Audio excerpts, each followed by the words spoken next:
今天我们讲《传习录》，一本被严重低估了500年的心灵核武器。今天我用30分钟把这本书彻底掰碎了，喂到你嘴里。听完这期，你会发现困扰你多年的精神内耗、拖延、焦虑、自我怀疑，全都有解药。而且这个解药不是什么玄学鸡汤，是一套经过战场和官场双重验证的硬核操作系统。我先问你一个问题，你有没有过这样的经历？躺在床上的时候，脑子里规划好了明天的所有安排，早起跑步，认真工作，下班学英语，11点准时睡觉，结果第二天闹钟一响，一切打回原形。该刷的手机照刷，该熬的夜照熬，该焦虑的继续焦虑，然后你开始骂自己，我怎么这么废物，我怎么连这点自制力都没有。晚上又躺下来继续想千条路，明天又走原路，这个死循环你是不是已经重复了几百遍了？再问你第二个问题，你是不是特别在意别人的看法？开会发言怕说错话，发个朋友圈要斟酌半天措辞，同事一个眼神就能让你内心翻江倒海。你活得小心翼翼，活得如履薄冰，活得像一个永远在等别人打分的考生，累不累？当然累，但你不知道怎么停下来。这两个问题，一个是知行脱节，一个是向外求认可。巧了，500年前有个人把这两个病根刨得干干净净，还给出了药方。这个人叫王阳明，这本药方就叫《传习录》。你可以把《传习录》理解成什么？理解成王阳明和他学生之间的私密对话合集，有点像今天的微信群聊精华摘录。这帮学生里头什么人都有，有当县令的，有做买卖的，有刚丢了工作前途一片灰暗的。他们带着各种问题来请教王阳明。老师，我读书读不进去，脑子里全是杂念怎么办？老师，我脾气太大，动不动就炸怎么办？老师，我每天忙得脚不沾地，根本没空修身养性怎么办？你看看，是不是跟你今天的困惑一模一样？而王阳明的回答，每一句都像一把手术刀，精准切开你思维里最顽固的那颗肿瘤。但是要听懂这些回答，你得先认识一下王阳明这个人到底有多猛。我跟你讲，很多人一听圣人2个字，脑海里自动浮现一个形象，白胡子老头手捧书卷，端坐在太师椅上，一脸慈祥地讲道理，错得离谱。真实的王阳明年轻时候是个让全家人头疼的狂人，他爹王华明朝状元，正儿八经的学霸天花板。家里对王阳明的期望很简单，考功名，当大官，别给老子丢人。但王阳明打小就不按套路出牌。11岁那年，坐在学堂里，突然问先生一个问题：人活一辈子最重要的事情是什么？先生想都没想，那还用说吗？读书考科举啊。小王阳明直接摇头，不对，考状元算什么？第一等事，做圣贤才是人生终极目标。好家伙，11岁的小孩嘴里蹦出这种话，他爹听完差点气背过去。你小子是不是飘了？但这还只是开胃菜。17岁，家里给他安排了婚事，地点在江西南昌。大婚当天，宾客满堂，锣鼓喧天，新郎官呢找不着了，全家鸡飞狗跳，满城搜索，最后在一个道观里把他逮回来了。干嘛去了？跟一个老道士聊修仙，聊嗨了，直接忘了自己今天要结婚这码事儿。除了修仙，他还痴迷兵法，成天拉着小伙伴搞军事演练。后来又迷上了朱熹的理学。朱熹说天地万物都有道理，你要一个一个去研究，研究透了就通达了。王阳明觉得有道理，那我就从身边最近的东西开始研究。于是他拉着一个朋友，搬了2把椅子，坐在自家院子里，对着一丛竹子开始革。什么叫革？就是盯着看，死磕，试图看出竹子背后隐藏的天理。他那朋友扛了3天，眼冒金星，直接病倒。王阳明不服气，咬牙又撑了4天。第7天，他也崩了，吐血倒地。这就是思想史上著名的守人革竹事件。竹子的道理没革出来，倒把自己革进了医馆。这时候的王阳明其实已经陷入了极深的困惑，向外求索这条路走不通，修道也好，格物也好，全是死胡同。他就像一个在暴风雨里找灯塔的水手，四面八方全是黑暗，完全不知道方向在哪里。如果人生只是这样迷茫着也就算了，起码还安全，但命运偏偏要把他往绝路上逼。1506年，王阳明35岁，当时大明朝的天被一个叫刘瑾的大太监遮住了。这人权势滔天，心狠手辣，谁惹他谁死。偏偏王阳明看不惯，写了一封奏书替被迫害的同僚说话。刘瑾看完直接发了火：好啊，你也想当英雄？行。一道命令下来，王阳明被拖到午门外，当众打了40大板。那是什么概念？杀威棒一下一下落在脊背上，皮开肉绽，血溅石砖。打完之后扔进锦衣卫的大牢里，能活着出来已经是命大。但刘瑾还没解气，贬到贵州龙场去当一个驿丞。驿丞是什么职位？不入流，连品级都没有，相当于把你从公司高管一脚踢到荒山野岭去管一间破旅社。而且去的路上，刘瑾还安排了杀手跟踪追杀。王阳明走到钱塘江边，前有追兵，后无退路。他把自己的鞋和外套丢进江水里，还留了一首绝命诗，伪造了跳江自杀的现场，然后趁着夜色偷偷溜走，这才保住一条命。九死一生，他终于到了龙场。你们现在去贵州看到的是青山绿水旅游天堂，但放在明朝中期，那地方就是人间炼狱，瘴气弥漫，毒虫遍地，语言不通，连间像样的房子都没有。王阳明带着几个随从住进了一个石头洞穴里，没有粮食就自己开荒。随从水土不服病倒了，他亲手砍柴煮药照顾他们，甚至还唱歌讲笑话逗他们开心。你想想这场景，一个曾经的京城官员、状元之子、天才少年，现在蹲在一个阴冷潮湿的山洞里，随时可能死于瘟疫、毒蛇或者土匪。所有的身份、所有的体面、所有的世俗标签，全部清零。就是在这样一个彻底归零的极端环境里，王阳明反而安静下来了。他给自己打了一口石头棺材，每天坐在棺材里冥想。他反复问自己一个问题：如果古代那些圣贤处在我今天的境况里，他们会怎么做？他们靠什么支撑自己活下去？这个问题他想了很久很久。某一个深夜，月黑风高，万籁俱寂，石洞里只有风声和虫鸣。突然之间，他好像被雷劈中了一样，从棺材里一跃而起，仰天大笑。旁边睡着的随从全被吓醒了。他悟了，他到底悟到了什么？《传习录》里记录的原话只有短短15个字：圣人之道，无性自足，象之求理于事物者物也。我翻译给你听，成为圣人的道路不需要向外面苦苦寻找。我的心里，我的本性之中，原本就已经装满了一切我需要的智慧和力量。以前我跑到外面的竹子里，经书里去找真理，方向完全错了。这就是龙场悟道。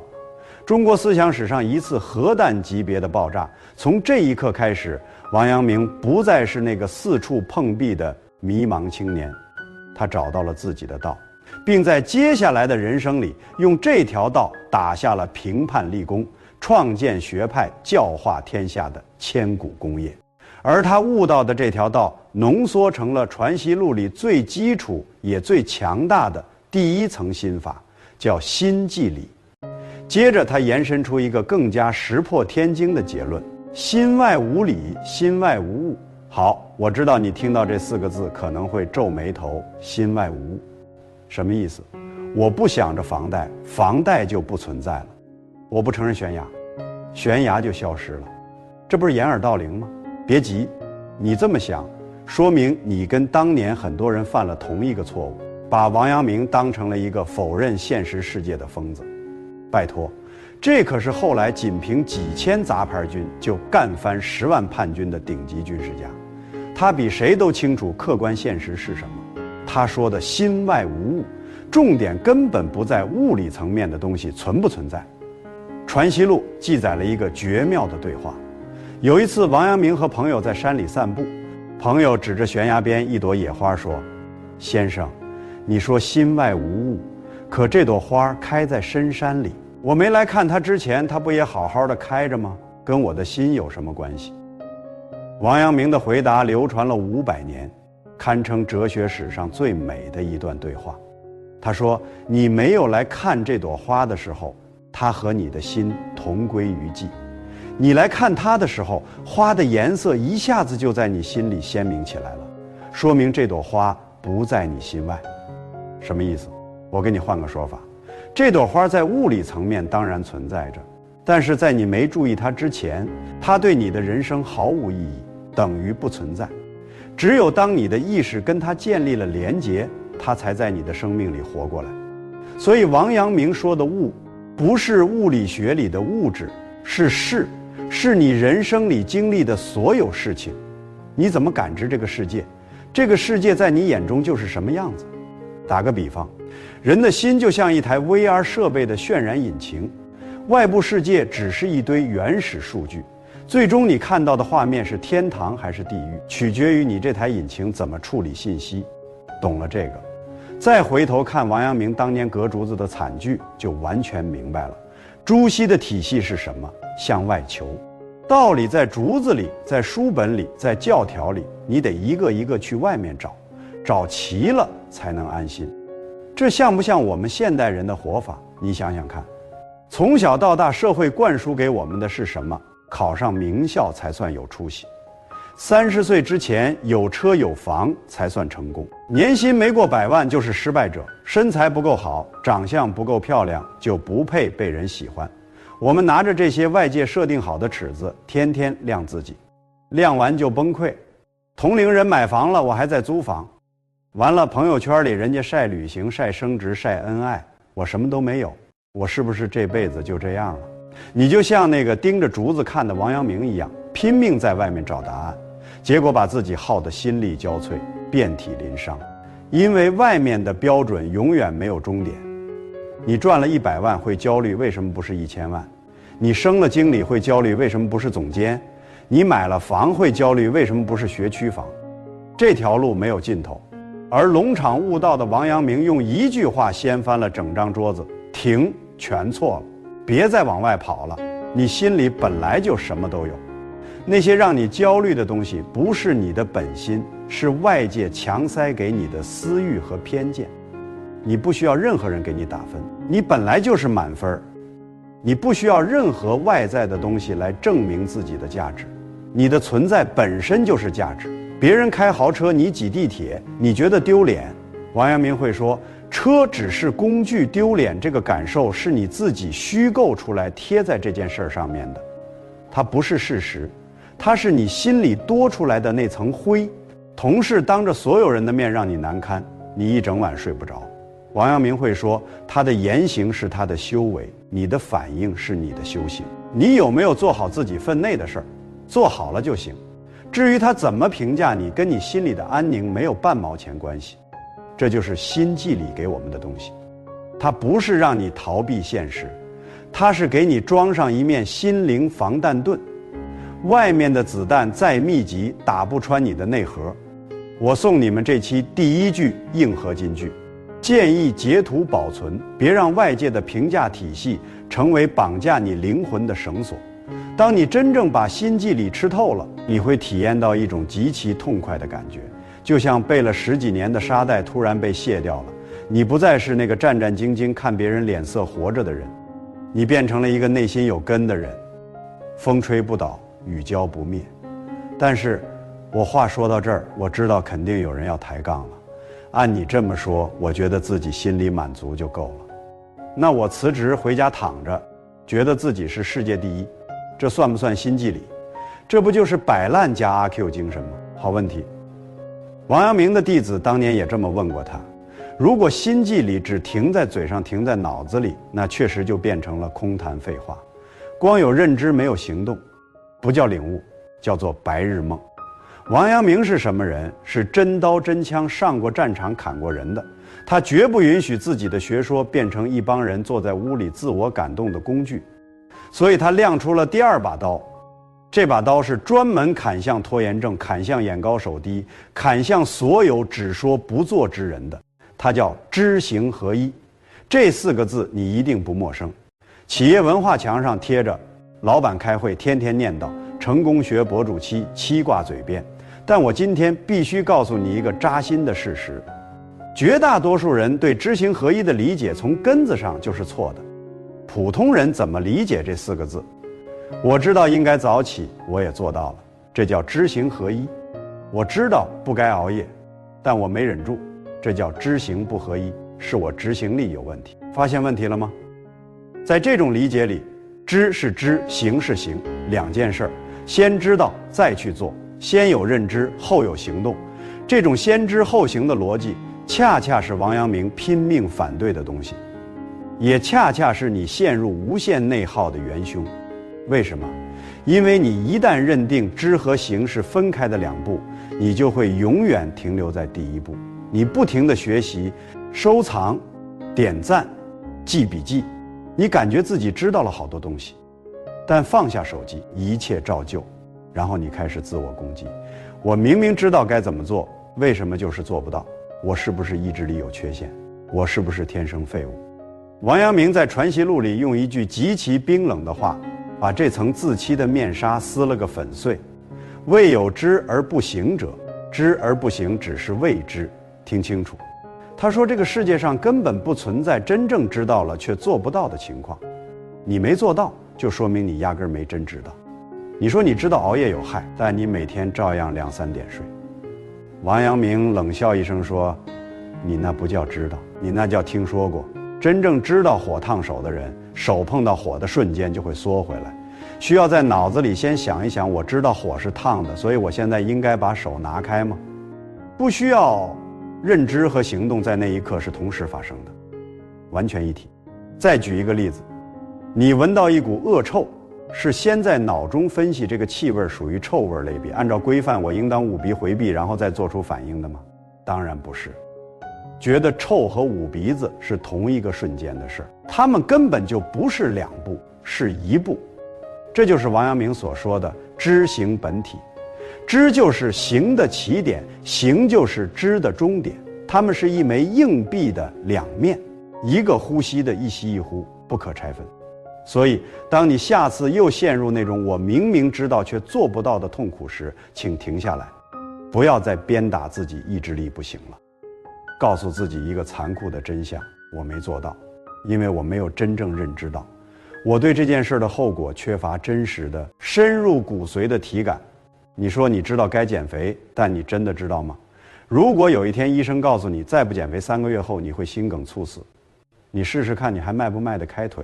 那个时候你不需要任何意志力，你会拼了命去跑步，因为那一刻你才是真知道了。所以知行合一不是教你先学一堆理论再去执行，它是告诉你别把知道停留在脑子里，把它推进到你的骨头里、血肉里、本能里。怎么推进？嘴上讲100遍不如身体做1遍，走出去做起来，在真实的碰壁中积累真正的认知。这就引出了王阳明给普通人设计的最实用修行法门，4个字：世上磨练。传习录里有这么一段，一个学生跑来跟王阳明诉苦，老师啊，我也想修心啊，我也想知行合一啊，可是我每天公务忙得要死，案子堆积如山，各种事务应接不暇，我根本找不到时间静下来修行。要不我先辞了官，找个深山老林隐居一段时间，好好修炼，换别人可能会安慰他，没事没事，先忙手头的活，等有空了再说。但王阳明劈头就是一顿批，他说人须在世上磨，方立得住，方能静亦定，动亦定。意思是你以为修行是躲在山里盘腿打坐什么都不想，那叫枯木死灰，一碰到真实的麻烦立马打回原形。你现在每天处理的那些鸡毛蒜皮，那些让你烦躁的事物，就是最好的磨刀石。老板发火的时候，你能不能忍住情绪把活干漂亮？这是修行。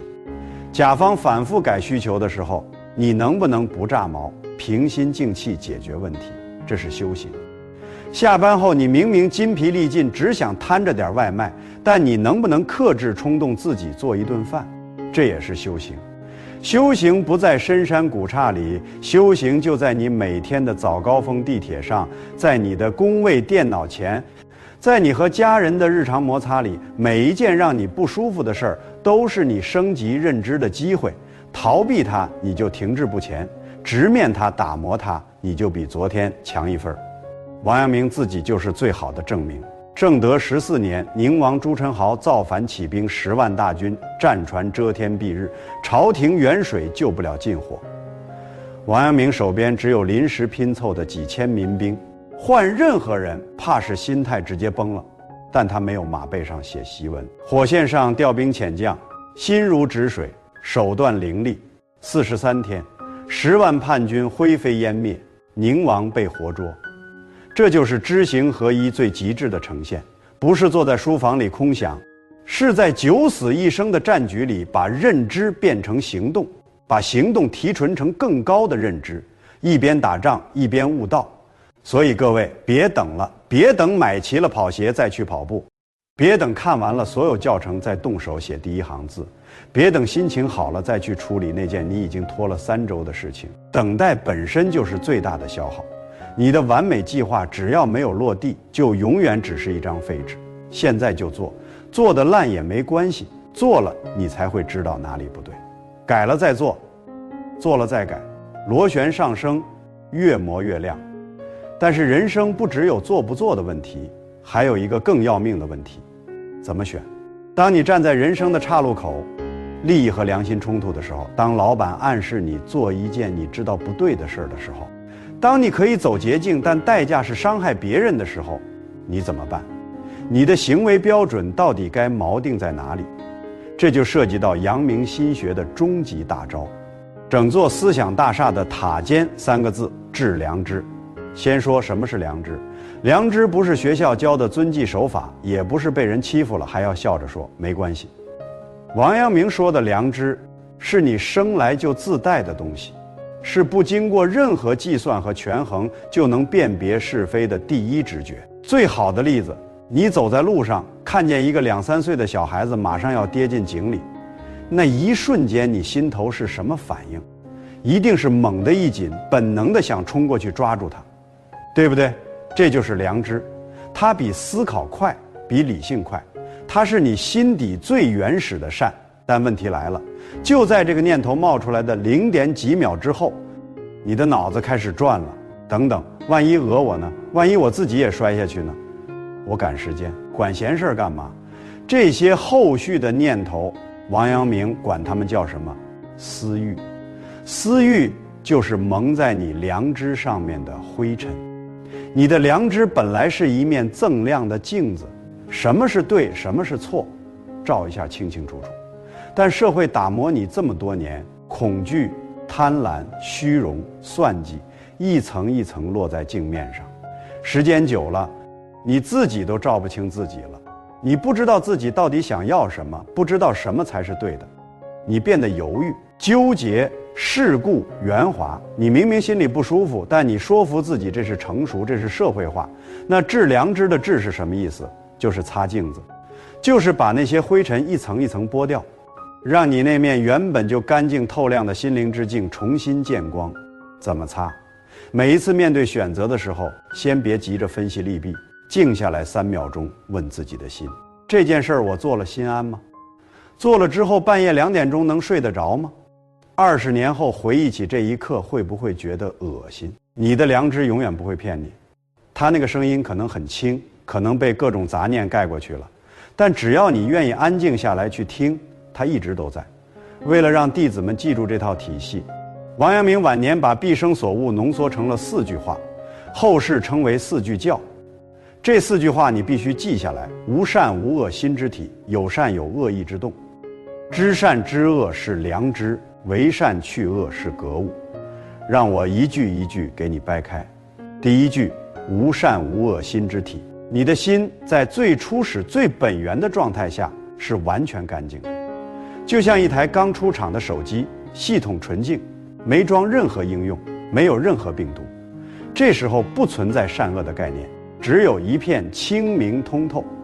第二句，有善有恶意之动，你一旦活在人群里，面对各种场景，念头就开始动了。同事升职了，你心里冒出了想法。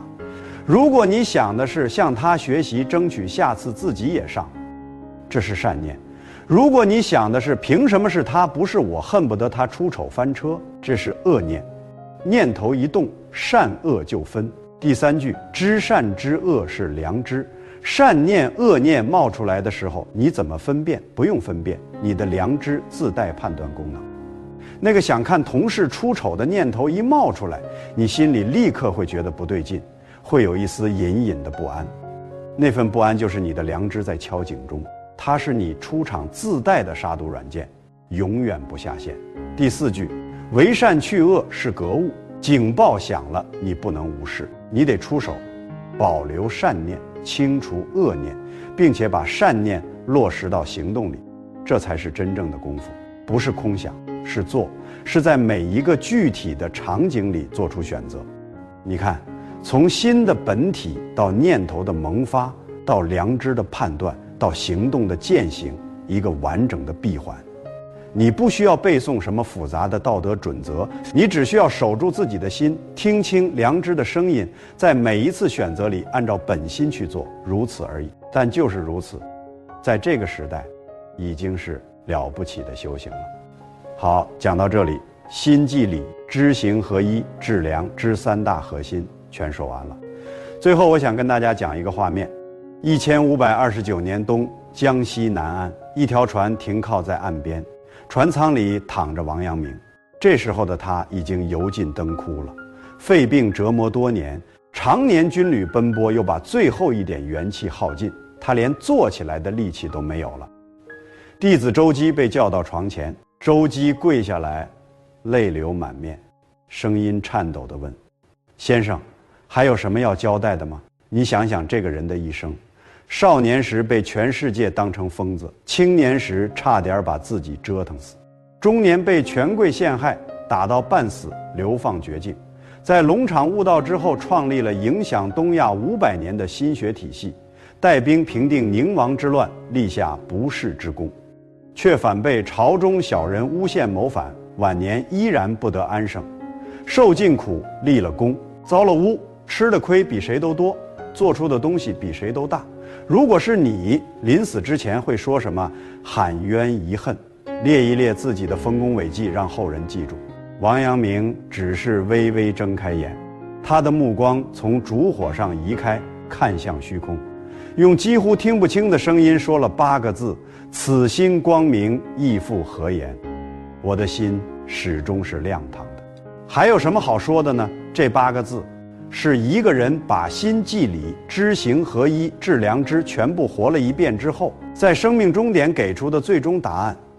外面的世界怎么对我不重要了，我这辈子有没有得到公正的待遇不重要了，名声地位功勋毁谤统统不重要了，重要的只有一件事儿：我的心亮不亮，干净不干净，我有没有对得起自己的良知？答案是肯定的。所以他走得无比坦然。各位，我们今天读《传习录》，不是要求你也去当什么圣人，开创什么学派，平定什么叛乱，那个台阶太高了。但王阳明留下的东西，对我们每一个普通人都有用。当你被外界的噪音搅得心烦意乱的时候，记住心即理。你不需要别人告诉你你是谁，你的心里早就有答案。